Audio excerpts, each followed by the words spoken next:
नमस्कार दोस्तों, OCN network में आपका स्वागत है। मैं हूं ओमकार चौधरी। नेपाल में जो हिंसा चल रही है, किसी ने सोचा नहीं था कि जो देश एक हिंदू राष्ट्र के रूप में जाना जाता रहा है और जिस देश में पशुपतिनाथ मंदिर का एक विशेष महत्व है, उस मंदिर की सुरक्षा के लिए सेना को जिम्मेदारी लेनी पड़ेगी और उसकी सुरक्षा के लिए विशेष व्यवस्थाएं करनी पड़ेंगी। जो हिंसा का तांडव हम देख रहे हैं, वो पशुपतिनाथ मंदिर के दरवाजे तक पहुंच चुका था और अब हालत ये है कि मंदिर के कपाट बंद करने पड़ रहे हैं। उसकी सुरक्षा के लिए वहां ट्रूप्स लगाए गए हैं। जो हिंसक भीड़ थी, उसको अंतिम चेतावनी दी जारी करनी पड़ी है और ये कहना पड़ा है कि बीती कल रात 10 बजे के बाद से अगर किसी ने आगजनी की, तोड़फोड़ की, हिंसा की या इस तरह के सत्ता प्रतिष्ठानों या जो राष्ट्रीय अंतर्राष्ट्रीय महत्व के ये विरासत के, आस्था के प्रतीक हैं, उनकी तरफ नजर उठाई तो बहुत बड़ी कीमत उनको चुकानी पड़ेगी। कल रात को प्रधानमंत्री नरेंद्र मोदी ने भी सीसीएस की बैठक बुलाई। आमतौर पर जो भारत के अंदरूनी रक्षा सुरक्षा से जुड़े हुए या जो सरहदों पर खतरे होते हैं, जो गतिविधियां होती हैं, उनके मद्देनजर या हमारे सेना और सुरक्षा बलों के लिए जो व्यवस्थाएं करनी होती है, खरीद फरोख्त करनी होती है, उसके लिए सीसीएस की बैठक बुलाई जाती है। लेकिन नेपाल की घटना को लेकर के, क्योंकि नेपाल के साथ हमारा रोटी बेटी का भी रिश्ता है और वो चूंकि हिंदू राष्ट्र रहा है, बहुत लंबे समय तक रहा है, चरित्र उसका अभी भी वही है, लेकिन चूंकि पिछले 20-22 सालों में कम्युनिस्टों का वहां पर शासन रहा है और यूनिवर्सिटी से लेकर के अलग अलग जो इंस्टीट्यूट हैं, संस्थान हैं, उनमें भी कम्युनिस्ट ऊंचे पदों पर बैठे हैं, इसलिए जो नई पीढ़ी है उसका ब्रेन वॉश करने की एक बहुत बड़ी मुहिम शुरू हुई और चीन का भी एक तरीके का रोल, एक तरह की दखलंदाजी नेपाल में रही है। बहुत सारे लोगों के लिए चिंता का विषय हो सकता है कि ये जो नई पीढ़ी है, ये किस तरीके से इनका माइंड वॉश किया गया और इनको एथनिक बनाया गया, इनको कन्वर्ट करने की कोशिश की गई और अब ये नौबत आ पहुंची है कि पशुपतिनाथ मंदिर तक पर अटैक की साजिशें जो हैं वो डिटेक्ट की जाएं, देखी जाएं। तो ये अपने आप में एक बहुत बड़ी घटना है, मेरा ये मानना है। इस पर हम चर्चा करेंगे। दूसरे हम जरा इसकी पड़ताल भी करेंगे। मैं आज हिसाब लगा रहा था बैठ करके, 90-91 हार तो विधानसभाओं की हैं जो कांग्रेस हार चुकी है जब से राहुल गांधी ने कमान संभाली है। इसके अलावा 3 लोकसभा चुनाव हैं। 2016 में रामनाथ कोविंद जब राष्ट्रपति चुने गए, तब भी उनके खिलाफ मीरा कुमार को मैदान में उतारा गया था, अगर मैं गलत नहीं हूं। इसके बाद 2022 में, 2021-22 में जब भी अगले चुनाव हुए राष्ट्रपति के, तब भी उनके खिलाफ एक कैंडिडेट उतारा गया था। दोनों चुनाव में यशवंत सिन्हा उतारे गए थे द्रौपदी मुर्मू के खिलाफ, तब भी इनको हार का मुंह देखना पड़ा। 3 उपराष्ट्रपति के चुनाव हो चुके हैं, उनमें भी हार का मुंह देखना पड़ा। तो एक तरीके से, और अगर हम लोकसभा के स्पीकर 2014, 2019, 2024 उसका भी लगाएं तो 3 वो, तो ये सेंचुरी लगा चुके हैं हार की। लेकिन क्या आपको लगता है कि वो इन हारों से कोई सबक लेने को तैयार हैं? जिस तरीके से वो हाइड्रोजन बम की धमकी देते हैं, एटम बम की धमकी देते हैं, भूकंप की धमकी देते हैं। तो हमारे मित्र प्रदीप सिंह ने तो अपने एक वीडियो में कहा कि अब कम से कम ये पता चल गया है कि हाइड्रोजन बम मिलता कहाँ से है, यानी मलेशिया की यात्रा ये क्यों करते हैं और वहां किन किन की मुलाकात इनसे होती है। तो जरा इस पर भी पड़ताल करेंगे, चर्चा करेंगे। लेकिन सबसे पहले करेंगे नेपाल में जो खतरा हमें दिखाई दे रहा है। और मेरे साथ हमेशा की तरह जुड़ रहे हैं 8:30 बजे के इस प्रोग्राम में वीरेंद्र नाथ भट्ट साहब। तो उनको जोड़ करके हम चर्चा को आगे बढ़ाएंगे। वीरेंद्र जी, बहुत स्वागत है जी आपका। नमस्कार। नमस्कार। नेपाल से जो खबरें आ रही हैं ये बहुत चिंताजनक है साहब। देखिए, ये सब जो है प्राइम मिनिस्टर नरेंद्र मोदी के सत्ता में आने के बाद से लगातार हो रहा है। ये पहले अभी सबसे हाल की घटना बांग्लादेश में हुई, जब 5 अगस्त को शेख हसीना वाजिद का तख्ता पलट हुआ। लेकिन भारत की इंटेलिजेंस एजेंसी जो है सुरक्षा से उनको बहुत सुरक्षा के सेफली भारत ले आई। उसके पहले ये श्रीलंका में हो चुका है, उसके पहले ये मालदीव में हो चुका है, उसके पहले पाकिस्तान में इमरान खान अगर अमेरिका के इशारे पे नाचने को तैयार नहीं हुए, तो उनको भी हटा दिया गया, निपटा दिया गया और एक वहाँ पे कठपुतली सरकार बिठा दी गई, जो शहबाज शरीफ की, और एक वहाँ का बिल्कुल अमेरिका का चपरासी जो है, जो वहाँ का आर्मी चीफ था, वो फील्ड मार्शल बना दिया गया। और यही घटना अभी पिछले हफ्ते जो हुई है इंडोनेशिया में, लेकिन वो वहाँ पे केवल एक फर्जी आंदोलन चलाया गया कि साहब वहाँ के सांसदों का वेतन बहुत बढ़ा दिया गया है, सरकार ने वापस ले लिया और वो मामला वहाँ शांत हो गया। तो अमेरिका की पूरी ताकत वही की जो पूरी कोशिश ये है कि साउथ एशिया में, दक्षिण एशिया में शांति ना रहने पाए। और वो यही और जो उनका ट्राइड एंड टेस्टेड फार्मूला अरब में है, जिस तरीके से उन्होंने इराक की सरकार को पलट दिया, सद्दाम हुसैन को मरवा दिया, सीरिया की सरकार को पलट दिया और असद को देश छोड़ के भागना पड़ा। और आईएसआईएस का जो घोषित आतंकवादी था जोलानी, जिसके ऊपर अमेरिका ने 10 बिलियन डॉलर यानी 1 करोड़ डॉलर का इनाम रखा था, वो वहां का वो वहां का राष्ट्रपति बन गया और वो टाई सूट पहन करके डोनाल्ड ट्रंप से मिलता है। और डोनाल्ड ट्रंप उसको बताते हैं very young handsome dynamic leader. यही उन्होंने जो है ट्यूनीशिया में किया और उन्होंने करीब 6 देशों की सरकार को पलटा। अफगानिस्तान और हर अफगानिस्तान भी हाँ, हुआ। और यही अफ़गानिस्तान में किया। तो अब जो है उनकी आँखों में डोनाल्ड ट्रंप के लिए सबसे बड़ा कांटा साबित हो रहे हैं नरेंद्र मोदी 2018 से ही। और डोनाल्ड ट्रंप चूँकि वो चुनाव हार गए थे, जो अपना सेकंड टर्म, तो जियो बाइडेन आ गए थे, तो उनका भी नजरिया यही था। डोनाल्ड ट्रंप के सेकंड टर्म में भी यही हो रहा है, कोई नई बात नहीं हो रही है। जिस तरीके से हिंदुओं के प्रति घृणा से भरे बयान आ रहे हैं अमेरिका से, जो उनका एडवाइजर है कॉमर्स के मामलों में, पीटर नवारो, वो कह रहा है कि रशिया से सस्ता तेल खरीद करके भारत के ब्राह्मण जो हैं तेल कमा रहे हैं, वो ब्राह्मण के ब्राह्मण बहुत पैसा कमा रहे हैं। अब ब्राह्मणों को उसने व्यापारी बना दिया। भाई, तेल का व्यापार, क्रूड ऑयल का जो पूरा ट्रेड है, वो भारत सरकार के कंट्रोल में है।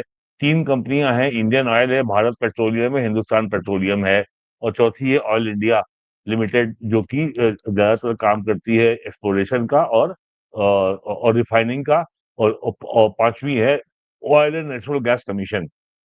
2 प्राइवेट रिफाइनरीज हैं, एक मुकेश अंबानी की है और एक वो नायरा है, वो भी गुजरात में है, लेकिन वो मल्टीनेशनल है। वो पहले एस्सार ग्रुप की थी, अब उसमें मेजॉरिटी स्टेक एक रशियन कंपनी का है। तो ये सब जो हो रहा है, भारत इस सबको झेलने का आदी है। जो नेपाल में हुआ है, वो बिना अमेरिका के ब्लेसिंग के, अमेरिका के सक्रिय सहयोग के बगैर ये संभव नहीं था। बाकायदे सोशल मीडिया के जरिए ये कोई वहां पे ऑर्गेनिक प्रोटेस्ट नहीं है, ये स्वतः स्फूर्त आंदोलन नहीं है।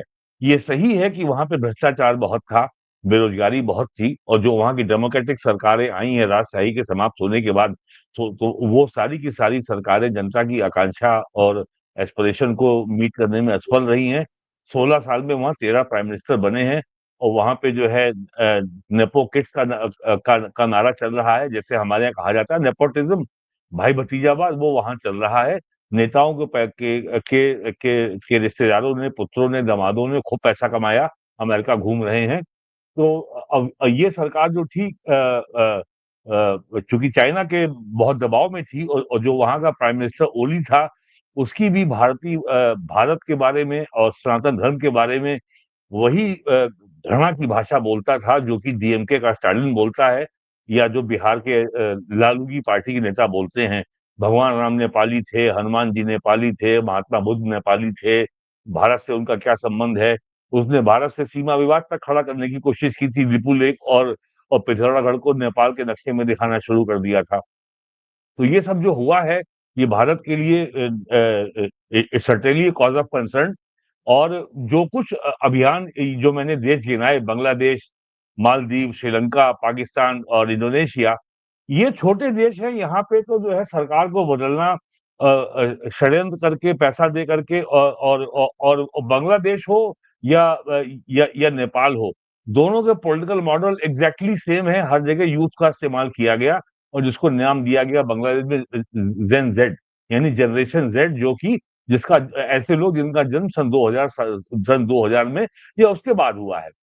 तो भारत में ये इतना बड़ा देश है, यहाँ रेजिम चेंज तो नहीं कर पाएँगे। लेकिन कांग्रेस और राहुल गांधी 11 साल से एक ये काम कर रहे हैं, रेजिम का डिग्रेडेशन। नरेंद्र मोदी सरकार के बारे में लोगों में घृणा पैदा करो, अविश्वास पैदा करो, सरकार की सरकार की विश्वसनीयता को कम करो, खत्म करो। सरकार की वैधता जो है, सरकार की जो लेजिटिमेसी है, उसको कम करो।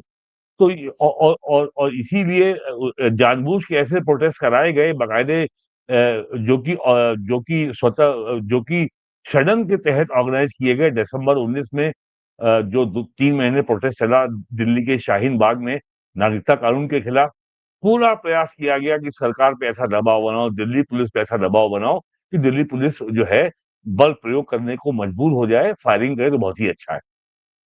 यही किसान प्रोटेस्ट के नाम पे किया गया सितंबर 2021 से लेकर सितंबर 20 से 2021 तक, जो रहा नवंबर तक। और लाल किले पे हमला हुआ, लाल किले पे पुलिस वाले पीटे गए और एक ट्रैक्टर पलट गया, उसमें जो एक व्यक्ति की मौत हो गई और एक बड़े टीवी के एंकर ने ट्वीट किया कि उसकी पुलिस की गोली चलने से मौत हुई है। पुलिस ने खंडन किया, दिल्ली पुलिस ने एफआईआर की और वो 4 साल से उसके ऊपर अभी भी सुप्रीम कोर्ट का स्टे चल रहा है, उसकी गिरफ्तारी नहीं हुई है। तो ये साजिश हो इसलिए सब हो रही है कि रेजिम को डिग्रेड करो, उसके स्तर को गिराओ, उसपे कालिक पोतो।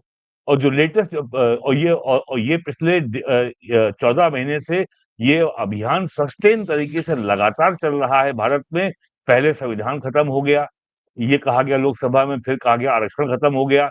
अब आजकल ताज़ा चल रहा है कि साहब जो है वोट चोरी हो रही है। आज राहुल गांधी रायबरेली में थे, उन्होंने केवल यही कहा, फिर यही दोहराया कि वोट चोरी हो रही है। उसके पहले बोले थे कि मैं अबकी बार हाइड्रोजन बम छोड़ने जा रहा हूँ। वो हाइड्रोजन बम लेने शायद गए थे मलेशिया, अभी तक ला नहीं पाए हैं। तो वो हाइड्रोजन और इसके पहले वो बोल चुके हैं कि मैं संसद में भूकंप लाने वाला हूँ। फिर बोले थे कि मैं न्यूक्लियर बम छोड़ने वाला हूँ। तो वो संसद में भूकंप कब आया हमको तो पता नहीं, आपको पता हो तो बताइए। वो न्यूक्लियर बम कब फूटा, कहाँ फूटा, आपको पता हो तो बताइए। अब हाइड्रोजन बम पूरे विश्व में अभी कहीं उसका परीक्षण नहीं हुआ है, लेकिन राहुल गांधी के पास आ गया है। कहाँ से आया इसकी जानकारी मेरे पास नहीं है, आपको हो तो बताइए। तो ये सब जो हो रहा है, ये पूरा अंतर्राष्ट्रीय शक्तियों के इशारे पर ये षड्यंत्र हो रहा है। और इसकी सबसे बड़ी मिसाल मैं आपको कोट करता हूँ, ये एक आपका एक संस्था है वीडेम, वैराइटीज ऑफ डेमोक्रेसी। ये स्वीडन में बेस्ड है और इसने अभी हाल में अभी 2025 में डेमोक्रेसी की रिपोर्ट निकाली है। तो उसने जो है नेपाल की डेमोक्रेसी को भारत की डेमोक्रेसी के ऊपर रखा है। नेपाल लेवल 2 पे है और इंडिया लेवल 3 पे है। और उसने कहा है कि इंडिया की डेमोक्रेसी जो है वो इलेक्टोरल ऑटोक्रेसी है। ये चुनाव से उपजी तानाशाही है, ये कहा है। और इसके ऊपर जो है बहुत सख्त प्रतिक्रिया दी है। Prime minister economic advisory council के मेंबर हैं संजीव सान्याल। उन्होंने कहा कि इस तरह के नैरेटिव ग्लोबल लेवल और ये जो संस्था वीडम है, ये भी यूएस बेस्ड जो आपका डीप स्टेट का ही एक हिस्सा है। और उसने उन्होंने कहा है कि ये कोई छोटी-मोटी संस्थान नहीं है और ये दुनिया के टॉप डेमोक्रेटिक थिंक टैंक में गिना जाता है। और लेकिन ये American, western, European colonial interest को ही हमेशा सहेजता और पोषता है। और उन्होंने कहा कि ये जानबूझ करके ये आर्टिफिशियल इंटेलिजेंस की जो साइट्स हैं, उनके लिए एक रेफरेंस मटेरियल तैयार करने के लिए इस तरह की रिपोर्ट्स निकाली जाती हैं। जो कोई भी कभी इंडिया की डेमोक्रेसी के बारे में अगले साल रिसर्च करेगा, तो उसके सामने ये वीडन की रिपोर्ट आएगी।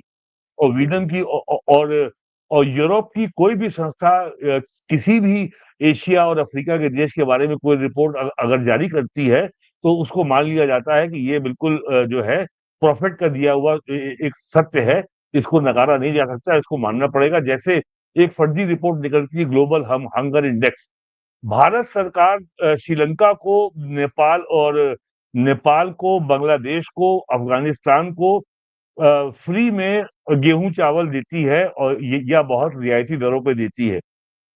भारत में 1 अप्रैल 2020 से आज तक लगातार 5वां साल है, 80 करोड़ लोगों को निःशुल्क गेहूँ और चावल दिया जा रहा है।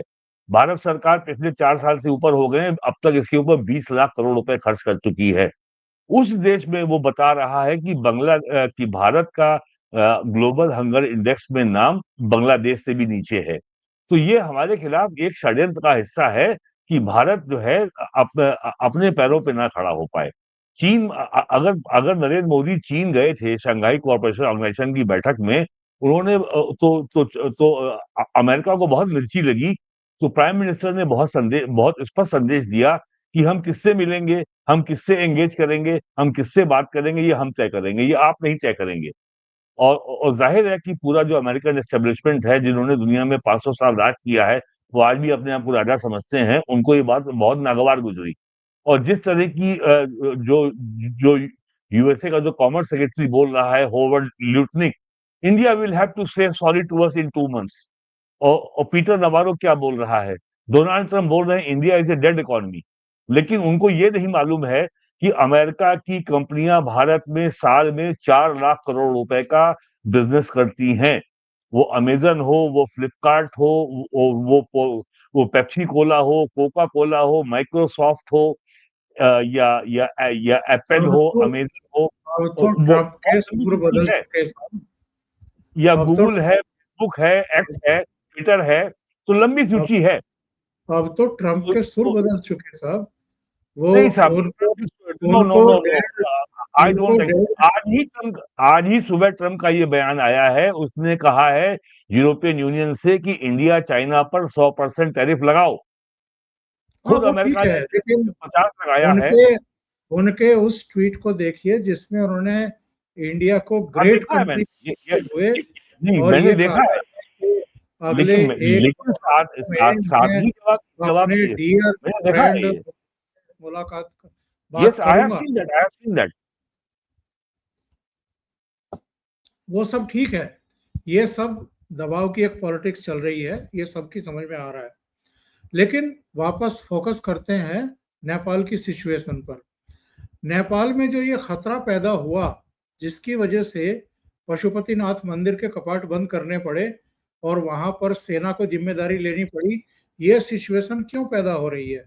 क्या वहां ये पर सिचुएशन हिंदू बड़े पैमाने पर कन्वर्जन हो रहा है? क्या उनको एथनिक बनाया जा रहा है? क्या उनका ब्रेन वॉश हुआ है?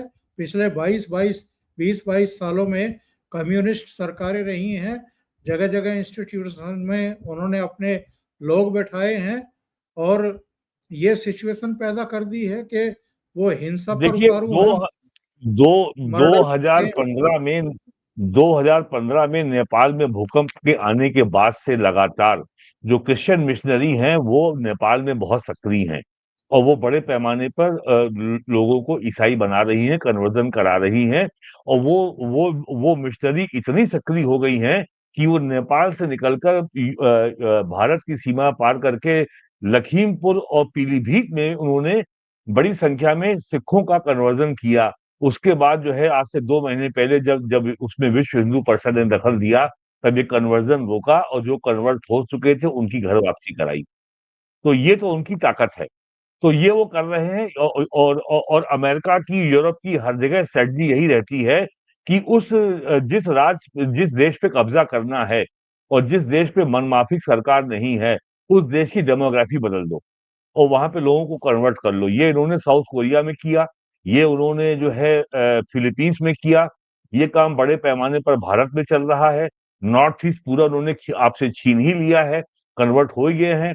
ये काम यूपी में भी तेज चल रहा है, बाकी सभी राज्यों में तेज चल रहा है। तमिलनाडु में भी बहुत तेज है, आंध्रा में है, तेलंगाना में है, कर्नाटक में है, केरल में है। केरल में तो अब इतना सेकुलरिज्म आ गया है कि वहां की पुलिस जय हिंद की बजाय जय हरीसम बोल रही है। ट्विटर पे इसकी वीडियो मौजूद है, देख ही लीजिएगा। तो ये सब जो सब नेपाल में हो रहा है, वो कहीं न कहीं भारत के ऊपर, भारत की सीमाओं पर तनाव बढ़ाने की कोशिश है। लेकिन मैं एक बात बता दूँ कि अब जो है नेपाल एक चौराहे पर नहीं, तिराहे पर है। पहला विदेशी प्रभाव और तीसरा जो जो इंटरनल अनरेस्ट है, जो अंदर जो है हिंसा है और जो जो राजनीतिक अस्थिरता है, गृहयुद्ध की स्थिति है और और और और तीसरा है ideological battle between China and America. जो जो वहाँ की कम्युनिस्ट पार्टियां हैं, वहाँ की नेपाल की जो जो नेपाल कांग्रेस है उसमें 3 फैक्शन है। एक एक जो है प्रो चाइनीज है, एक प्रो इंडिया है और एक प्रो अमेरिकन है। तो ये जो नेपाल जो तिराहे पर है, विदेशी प्रभाव, इंटरनल अनरेस्ट और ये आइडियोलॉजिकल बैटल, विचारधारा का टकराव, इससे जो है जो वहाँ पे अस्थिरता और गहरी हो रही है। और इससे जो है न केवल नेपाल पे असर होगा, बल्कि भारत की जो आंतरिक सुरक्षा है और जो क्षेत्रीय जो सत्ता का संतुलन है, जो रीजनल बैलेंस ऑफ पावर है, उसके ऊपर इसका असर पड़ेगा। अब इस समय सबसे बड़ी चुनौती ये है कि नेपाल में जो राजनीतिक स्थिरता आएगी, वो नेपाल के लोगों की, नेपाल की राजनीतिक दलों की शर्तों पे आएगी या विदेशी शक्तियों की शर्तों पे आएगी। वो स्थिरता अमेरिका तय करेगा, चाइना तय करेगा या वहाँ के लोग तय करेंगे, वहाँ की जनता तय करेगी। ये सबसे बड़ी चुनौती है। और जो कुछ नेपाल में हुआ है, उसके ऊपर जो शिवसेना का जो एक जोकर है, संजय राउत, वो जो गाल बजा रहा था कि ऐसा यहाँ भी होने वाला है। आपने देखा होगा आज उसका टीवी चैनलों में हो बहुत चला है। सकता है, हो तो सकता है। हाँ, तो उसने लेकिन कहा है कि उनकी ये हो छाप सकता कभी नहीं होगी और जो मैंने बात कही वो मैं दोहराता हूँ, यहाँ पे इसीलिए रिजीम चेंज संभव नहीं है। रिजीम का डिग्रेडेशन करो, रिजीम की साख को गिराओ, रिजीम को बदनाम करो, लोगों के मन में उसके प्रति अविश्वास पैदा करो, वो काम यहाँ बहुत तेजी से हो रहा है। अब जरा वापस लौटते हैं उसी विषय पर जिस पर आप बता रहे थे कि डोनाल्ड ट्रंप ने यूरोपियन यूनियन को क्या कहा है।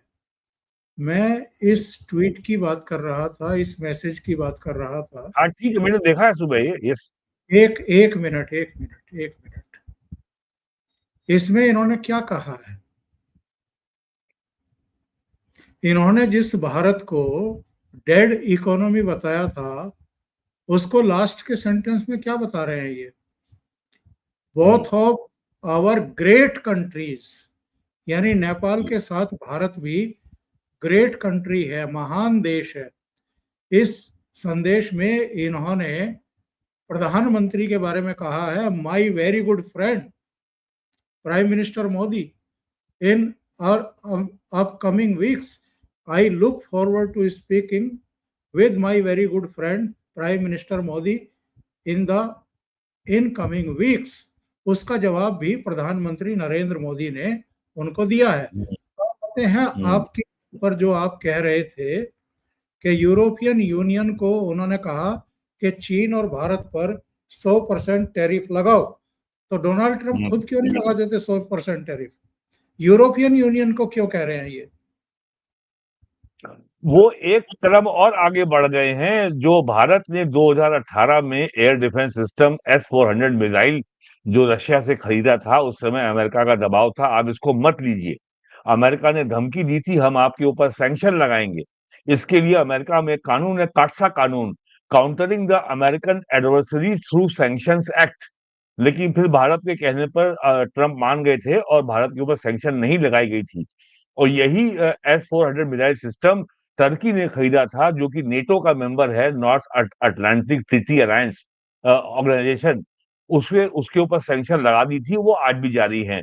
अब भारत ने कहा है कि हम इसका अगला वर्जन खरीदने जा रहे हैं, S-500। उसके ऊपर भी अमेरिका को बहुत मिर्ची लगी है, वो कह रहे हैं अब की बार तो हम सैंक्शन लगा ही देंगे। और हाँ, तो प्राइम लगाए। मिनिस्टर ये बार-बार ये दोहरा चुके हैं कि हम अपने राष्ट्रीय हितों पर कोई समझौता नहीं करेंगे। हम किसानों के, पशुपालकों के हित से कोई समझौता नहीं करेंगे और हम कृषि और एग्रीकल्चर सेक्टर, डेयरी सेक्टर को हम ओपन नहीं करेंगे। उसके नहीं, डेयरी और कृषि उत्पादों मेरा पे जो बढ़ता बैन है, वो आयात पे वो बैन जारी रहेगा। मेरा कहना ये है कि उसको लगाना है तो लगाए ना। हम तो इस हुँ, इंतजार में हैं कि वो लगाए। उस समय भी लगाना चाहिए था जब S-400 खरीद रहे थे। मेरा कहना हुँ। ये है कि यूरोपियन यूनियन से क्यों कह रहे हैं डोनाल्ड ट्रंप कि आप 100% टैरिफ लगाओ, ये खुद क्यों नहीं लगा रहे हैं? देखिए, यूरोपियन यूनियन की हालत जो अब है, अब वो अमेरिका के सामने खड़ा नहीं हो सकता। आप अगर यूरोपियन यूनियन की जो उर्सुला वॉन डियर लॉन का आप स्टेटमेंट देखिए, वो जिस तरीके से जब वो डोनाल्ड ट्रंप से मिलने गई, तो she had to wait for over an hour. Donald Trump जो है गोल्फ खेल रहे थे। उसके बाद वो बहुत ही चापलूसी भरे अंदाज में बात की, सारी शर्तें उन्होंने अमेरिका की मान ली और ये भी वादा किया कि हम अमेरिका में $600 बिलियन इन्वेस्ट करेंगे।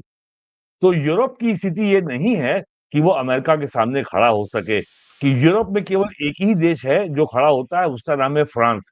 और फ्रांस में भी कल से दंगे शुरू हो गए, देखा होगा आपने। वहाँ की सरकार का भी इस्तीफा हो गया, वहाँ का प्राइम मिनिस्टर चला गया और को इस्तीफा देना पड़ा। और फ्रांस की इकोनॉमिक हालत थोड़ी गड़बड़ है और वो इंटरनेशनल मॉनेटरी फंड से $45 बिलियन का बेल आउट पैकेज लेने जा रहे हैं। मैं मैं एक्चुअल में मैं डिकोड कर देता हूँ।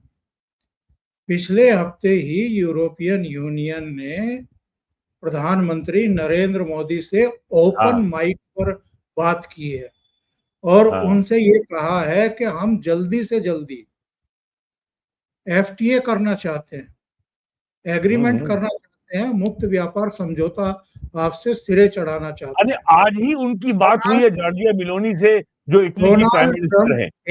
एक मिनट, डोनाल्ड ट्रंप हाँ, चाहते हैं यूरोपियन यूनियन और भारत के बीच में किसी तरीके से बात बिगड़ जाए।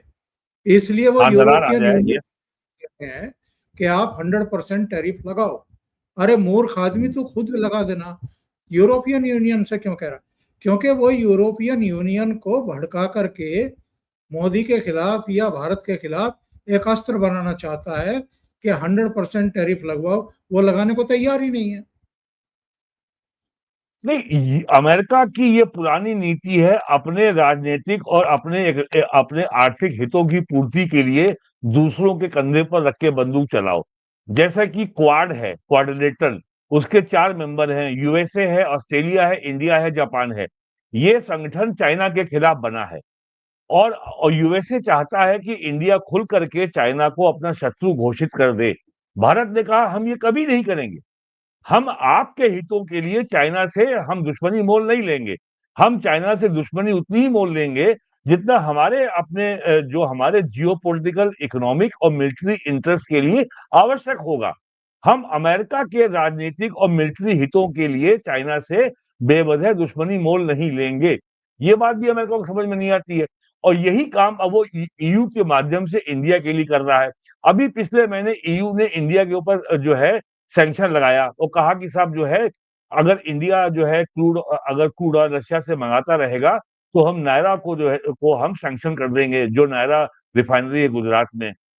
जैसे ही ये खबर आई कि ईयू हमारा डीजल और पेट्रोल नहीं लेगा, नायरा ने वो शिपमेंट भेज दिया चाइना की ओर। अब वो आगे सारे हमारे तो संकट हो जाएगा। अब वो फिर अब उनके दिमाग ठीक हो गए। अब नायरा से उनको सप्लाई जो मैं है ये जारी हो कह गई। रहा हूँ कि मा डोनाल्ड ट्रंप को ये माइक्रो अच्छे तरीके से पता है, ये डोनाल्ड ट्रंप को बहुत अच्छे तरीके से पता है कि हम हुँ, यूरोपियन कंट्रीज को क्रूड ऑयल सप्लाई कर रहे हैं। वो हुँ, रिश्ते खराब करवाना चाहता है और यूरोपियन यूनियन अच्छे तरीके से समझ गई है कि डोनाल्ड ट्रंप का एंड गेम क्या है। इसलिए वो नहीं तो भारत से ये खींचतान, ये लड़ाई ऐसे ही चलती रहेगी। लेकिन वो चाहे तो डोनाल्ड ट्रंप कुछ भी कर लें, जो प्राइम मिनिस्टर मोदी का जो अब तक का स्टैंड है, उसमें सुई की नोक के बराबर परिवर्तन नहीं आने वाला है। ये अब तक भारत ने दुनिया को दिखा दिया है। और डोनाल्ड ट्रंप ने बिना भारत का एक पैसा खर्च किए भारत को विश्व की एक महाशक्ति बना दिया है। दुनिया में अकेला एक देश ऐसा है जो जो इस समय अमेरिका के सामने तन के खड़ा हुआ है। आओ भाई, क्या है, लेट्स डील। क्या कर लेंगे आप? आप खुद जो है रशिया से जो है लेते हैं यूरेनियम, आप उससे लेते हैं स्टील, आप उससे और भी तमाम चीजें आप ले रहे हैं। तो हमको आप बता रहे हैं कि रशिया से हम ये खरीदें कि ना खरीदें? Who the hell are you? आप अपने अगर आप अपने इकोनॉमिक इंटरेस्ट के आधार पर किसी भी देश से व्यापार कर सकते हैं, तो हम भी कर सकते हैं। यही वो इंटरनेशनल लॉ एक्चुअल है। में वो मूर्खता में उल्टे सीधे हरकतें कर रहा है। वो भारत की पावर को समझ नहीं रहा है। बिल्कुल बहरहाल, नहीं। चलिए वापस। वो लोग बड़े व्यापारी हैं, उनको केवल धंधा करना है। उनके लिए आदमी की जान की कोई कीमत नहीं है। उनके लिए जो ह्यूमन बीइंग है, जो मनुष्य हैं, वो केवल अमेरिका में रहते हैं, बाकी सब कीड़े-मकोड़े हैं। अमेरिकन्स की पॉलिसी बहुत साफ है, let there be no confusion about it. ये उनका उस इतिहास है। अमेरिकन्स ने जब ब्रिटेन ने नॉर्थ अमेरिका पे कब्जा किया था, वहाँ पे रेड इंडियन की आबादी 8 करोड़ थी। उसमें 90% ज्यादा उन्होंने मार दिए। और करीब आज केवल बचे होंगे 26 या 28 लाख, और वो भी कन्वर्ट हो गए, सब क्रिश्चियन हो गए। उनकी मूल संस्कृति को नष्ट कर दिया उन्होंने। ये हाल है, ये इतिहास है अमेरिकन का। और ये सारे के सारे यूरोपियंस हैं जो जो वहां जाके बसे हैं, और वहां पे उन्होंने मूल निवासियों का नाश कर दिया। तो अमेरिकन के हृदय में कोई संवेदना, कोई भावना और कोई दुख किसी और दर्द किसी के लिए है, ये बात दिमाग से निकाल दीजिए। वो बड़े बेरहम लोग हैं। और ये लोग कसाई समुदाय है अमेरिका का। ये कसाई लोग हैं। ये अब अमेरिका के बाहर के लोगों को मनुष्य नहीं मानते। अमेरिका के बाहर मनुष्य केवल वही हैं जो सफेद चमड़ी के हैं, यूरोप वाले, बस। चलते चलते राहुल गांधी और कांग्रेस की सेंचुरी पे आप कुछ कहना चाहेंगे? देखिए, ये सेंचुरी तो ऐसे ही बढ़ती रहेगी। और मैं तो कहूंगा कि भारत के प्रधानमंत्री नरेंद्र मोदी आधुनिक युग के एक ऐसे अभिमन्यु हैं, जो रोज एक चक्रव्यूह को भेजते हैं। और जो उनकी सबसे बड़ी शक्ति है, जो ट्रंप से लेकर राहुल राहुल गांधी तक को समझ में नहीं आ रही है, वो है उनका संयम। वो है उनका स्ट्रेटेजिक रिस्ट्रेंट, उनका सामरिक संयम। आप कुछ भी कर लो। और हम तो एक बात जानते हैं, 2014 में सीटें थी 282, 2019 में थी 306, और 2024 में हो गई 240। रन रेट घटता बढ़ता रहता है, लेकिन बैट्समैन क्रीज पे बना रहना चाहिए। तो मोदी जी क्रीज पे डटे हुए हैं। रन रेट घटता बढ़ता रहेगा, ठीक है। और जो भी आदमी तर्क तथ्य युक्ति प्रमाण के आधार पर किसी विषय पर सोचता है और चर्चा करता है, और तर्क तथ्य युक्ति प्रमाण के आधार पर किसी विषय का विश्लेषण करता है, वो किसी भी तार्किक आधार पर वर्तमान मोदी सरकार के विरुद्ध विरोध का एक भी मुद्दा खड़ा नहीं कर सकता। ये बात राहुल गांधी को मालूम है। 11 साल में आपने काल्पनिक मुद्दे खड़े किए, और प्राइम मिनिस्टर को आपने जमकर गालियां दी, और उनको बदनाम करने का प्रयास किया, बदतमीजियां की। लेकिन आप 11 साल में एक मुद्दा ढूंढ नहीं पाए कि जिसके आधार पर पूरे देश के लोगों को आप गोलबंद कर सके। एक मुद्दा बता दें मुझे कांग्रेस का, कि ऐसा कौन सा गुनाह किया है नरेंद्र मोदी ने जिससे देश का बहुत नुकसान हुआ हो, या जिससे देश के आम आदमी का बड़ा अहित हुआ हो। Just tell them only, just tell me one issue. Congress के लोगों से बात करिए, तो वो आपको गाली देना शुरू कर देंगे, कि और वो तुरंत आपको बीजेपी का पोलिंग एजेंट बना देंगे, कि तुम भाजपाई हो, तुम भक्त हो। अरे भक्त हूं या कम भक्त हूं, ये मेरा निजी फैसला है। Who the hell are you to tell me about this, कि मैं भक्त हूं या कम भक्त हूं?